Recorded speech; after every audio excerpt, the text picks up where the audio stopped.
잠언 3장 1절부터 4절 말씀까지입니다. 내 아들아, 나의 법을 잊어버리지 말고 내 마음으로 나의 명령을 지키라.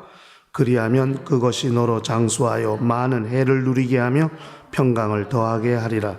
인자와 진리로 내게서 떠나지 않게 하고 그것을 내 목에 매며 내 마음판에 새기라. 그리하면 내가 하나님과 사람 앞에서 은총과 귀중히 여김을 받으리라. 아멘. 우리 신앙생활은 하나님의 보상을 사모하는 생활입니다. 우리가 일평생 수고하고 애쓰며 우리의 영적 생활을 감당하고 또 끝까지 참고 인내하며 견디는 것은 하나님께서 우리에게 주실 상이 있기 때문입니다. 하나님의 보상을 사모하지 않는다면 또 그 보상이 없다면 영적 생활은 또 많이 힘들어질지도 모릅니다. 그러나 수고한 것에 대한 하나님의 상이 있어요.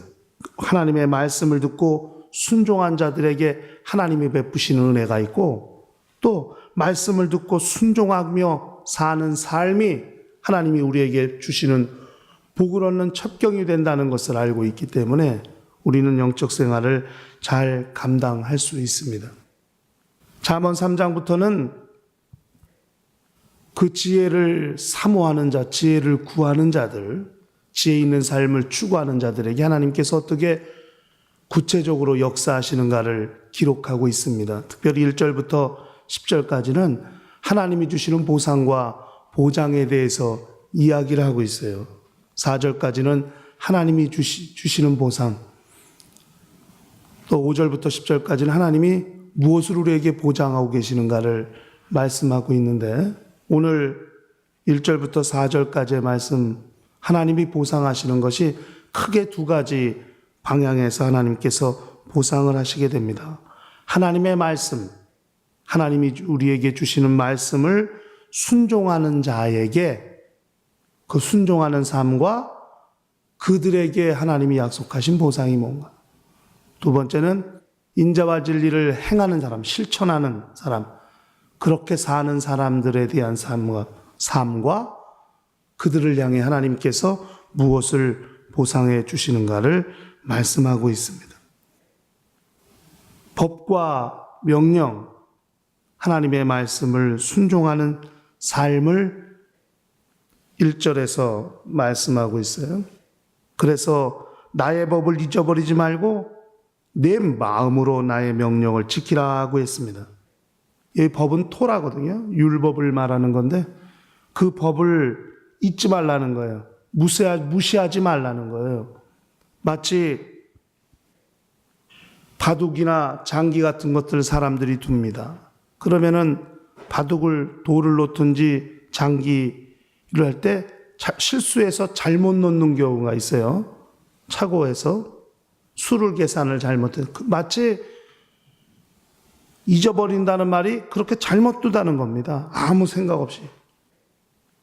그 뜻이거든요. 하나님의 법을 잊지 말라, 무시하지 말라, 잊어버리지 말라는 거예요.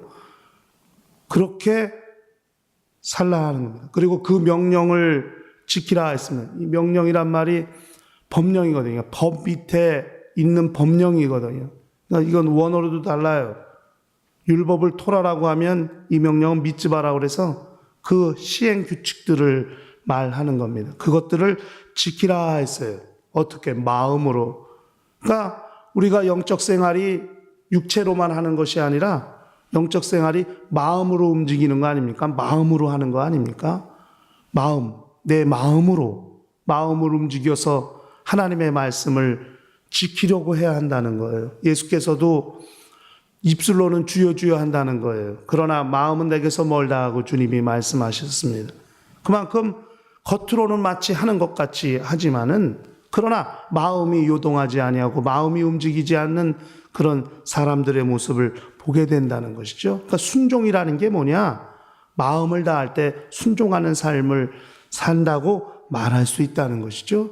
그렇게 하나님의 말씀을 순종하고 사는 사람들에 대해서 2절에 뭐라고 말씀했냐면 너로 장수하여 많은 해를 누리게 하며 평강을 더하게 하리라고 말씀했습니다. 하나님의 말씀을 순종하고 사는 사람들에게 하나님께서 주시는 보상은 장수와 평강이라 하는 것입니다. 우리가 이미 알고 계신 것처럼 10계명 중에 사람을 향한 계명 첫 번째가 내 부모를 공경하라. 그러면 이 땅에서 잘 되고 장수하리라고 그렇게 말씀했어요. 그런데 한 가지 생각해 볼 것은 평강 없는 장수가 과연 복일까? 오래 살긴 사는데 평강이 없는 삶, 평강이 없는 오래 사는 것이 과연 복일까? 그게 과연 뭘까? 그러나 오래 살되 장수를 하되 평강이 보장되어 있다면 그것은 정말 복이 될 수 있다고 생각하는 것이죠. 그러니까 우리가 육체로 이 땅에서 오래 사는 것들을 사람들이 추구합니다. 특별히 요즘은 의학이 발달해서 다 장수하니까요. 대한민국도 장수 국가 중에 하나입니다. 세계에서 평균 연령이 거의 90세를 육박하니까요. 여자들 경우에는 그만큼 오래 사는 장수 국가 중에 하나입니다. 그러나 육체가 오래 사는 것이 중요한 것이 아니고 하나님께서 말씀하시는 장수, 물론 지금 이 잠언에서 말하는 장수야 육체가 오래 사는 것을 말하는 것일 수 있겠습니다만은, 그러나 인생들에게 주신 최고의 장수는 뭐냐? 영원히 사는 거 아니겠습니까? 죽음을 맛보지 아니하고 영원히 사는 영생이 있다는 것에 대한 이야기일 것입니다. 최고의 장수가 영생이에요. 그렇다면 최고의 평강이 뭘까? 최고의 평강, 만족이라고 생각합니다. 만족. 왜 사람들이 평강하지 않냐면 만족하지 못하기 때문에 평강을 얻지 못하는 거거든요.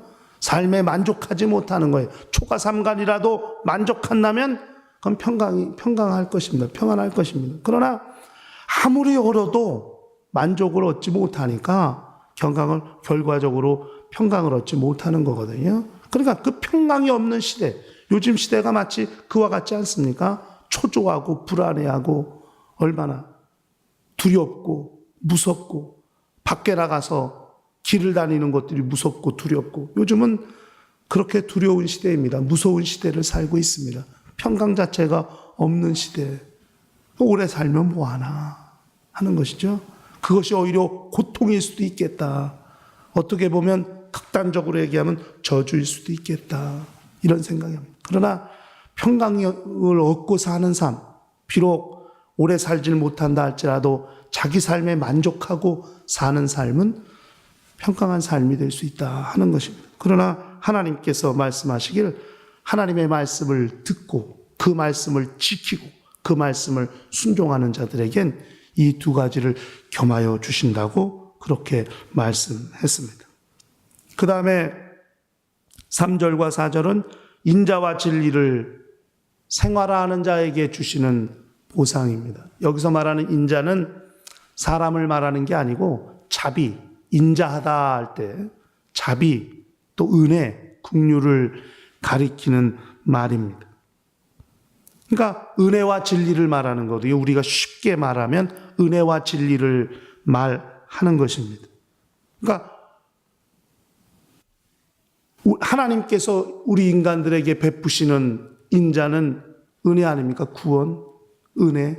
그 다음에 인간이 하나님께 나아가는 것은 사랑이겠죠. 하나님을 사랑하고 섬기는 것이겠죠. 그러니까 이런 인자가 있어야 한다 하는 것이고, 그 다음에 반드시 진리가 동반되어야 한다는 거예요. 그러니까 은혜를 베풀어도, 사람들에게 은혜를 베풀고 이웃에게 은혜를 베풀어도 무한정의 은혜가 아니라 기준이 있어야 한다 하는 것이거든요. 그것이 진리입니다. 진리. 그러니까 진리가 동반되지 아니하는 은혜는 어떻게 보면 가치가 없을 수도 있어요. 그러니까 기준이 정확히 서야 된다는 거거든요. 그래서 이 진리란 말이 기둥이란 말입니다. 기둥. 그러니까 우리가 교회를 진리의 기둥과 터라고 이렇게 신약 성경에 말씀했습니다. 하나님의 말씀이 서서 그 말씀이 기준이 돼서 베푸신 은혜가 있는 거예요. 하나님께서 은혜를 베푸셔도 하나님께서 정하신 기준이 있고 법이 있고 그 틀이 있다는 것이거든요. 그러니까 어디 안에서 진리라고 하는 기둥, 진리라고 하는 터 위에 하나님이 베푸신 은혜가 있고 하나님께서 베푸시는 것이 있다는 것이죠. 그러니까 그것도 사람에게서 그것이 적용될 때 그렇게 나타날 수 있어야 한다는 거예요. 그러니까 마치 남발하듯 하는 것이 아니라 기준이 있고 그 터 위에서 행해져야 될 일이 있다는 것입니다. 우리가 하나님의 말씀을 믿을 뿐 아니라 그 말씀을 생활화하는 데 있어서도 그것이 하나님의 말씀이 기준이 되고 그것이 터가 되고 그 말씀을 그렇게 실천하고 믿고 실천할 수 있는 그런 방법들을 추구할 수 있어야 한다는 것이 성경의 입장이라는 것을 잘 알아야 됩니다. 인자와 자비, 은혜와 진리는 하나님의 말씀을 믿을 뿐 아니라 그 말씀을 실천하는 데 있어서 우리에게 기준이 되고 터가 되어야 되는 그 법들을 이야기하고 있는 것이고요. 방법들을. 그렇게 하나님의 말씀을 실천하는 자에게 4절에서는 은총과 귀중히 여김을 받으리라고 그렇게 말씀했어요. 그런데 이것이 하나님 앞과 사람 앞에서 공이 똑같이 은총과 귀중히 여김을 받는다 했습니다. 하나님께도 사람들에게도 그렇게 은총과 귀중히 여김을 받는다 했어요. 이 말씀을 읽으면서 생각나는 것은 초대교회 성도들의 삶이 어땠는가. 그들이 오직 말씀과 기도에 전무하고 모일 때마다 떡을 떼고 교제하고 나가서 하나님의 말씀을 전하고 그 당시에 그렇게 신앙생활하는 것들을 통해서 하나님과 사람 앞에 칭찬을 얻었다고 성경에 기록하고 있거든요. 사도행전에. 하나님에게도 또 세상 사람들에게도 칭찬을 얻었다 하고 나왔어요. 그러니까 하나님의 말씀을 믿고 그 말씀을 생활하는 데 있어서 그것이 하나님께만 칭찬을 받을 뿐 아니라 세상 가운데도 칭찬을 받는 방법이 있다는 거예요. 그럴 때 주님이 세우신 교회가 든든히 서가고 믿는 자의 수가 늘어났다는 것을 성경은 말씀하고 있습니다. 그러니까 우리가 신앙생활은 하나님과의 관계만 성공하고 하나님과의 관계만 잘 정립이 되고 성립이 되면 성공한 것이라고 자칫 오해할 수 있는데 물론 신앙은 하나님과의 관계예요. 그러나 생활은 하나님과의 관계가 아니라 세상과의 관계 속에서 나타나는 거 아니겠습니까? 교회에서만 살 수 없잖아요. 일주일 내내. 교회에서만 사는 것이 아니라 또 우리는 세상에 나가서 일도 해야 되고 이웃과의 관계 속에 또 일가 친척들과의 관계 속에 또 이렇게 명절을 당하면 또 고향을 찾기도 하고 일가 친척들이 모이면서 그들과의 관계 속에서 삶이 이루어질 텐데 그럴 때는 어떻게 할 것이냐 하는 거거든요. 그러니까 하나님과의 관계뿐만 아니라 수직적인 관계, 하나님과의 수직적인 관계를 플러스 세상과의 수평적인 관계, 이웃과의 수평적인 관계도 우리에겐 절대 무시할 수 없는 영역이 될 수 있다 하는 것이죠. 그래서 하나님에게도 또 사람들에게도 은총과 존귀 여김을 받는 것, 귀중히 여김을 받는 것, 그것이 하나님께서 우리에게 주시는 또 하나의 보상이 되는 것입니다.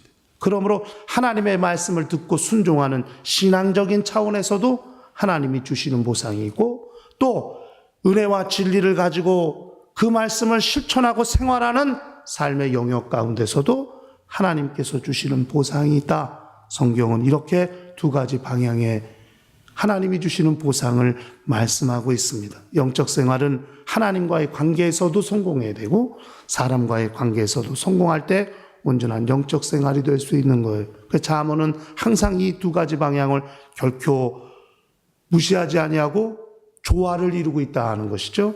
하나님과의 관계도 사람과의 관계도. 그래서 하나님을 경외함으로 지식을 얻지만 부모의 말씀을 순종함으로써도 또 얻을 수 있는 것이 있다는 것을 분명히 이야기하고 있다 하는 것이죠. 이 두 가지 방향에서 우리 모두가 다 정말 하나님이 주시는 보상을 얻게 된다면 우리는 건강하고 온전한 영적 생활을 감당할 수 있게 될 것입니다.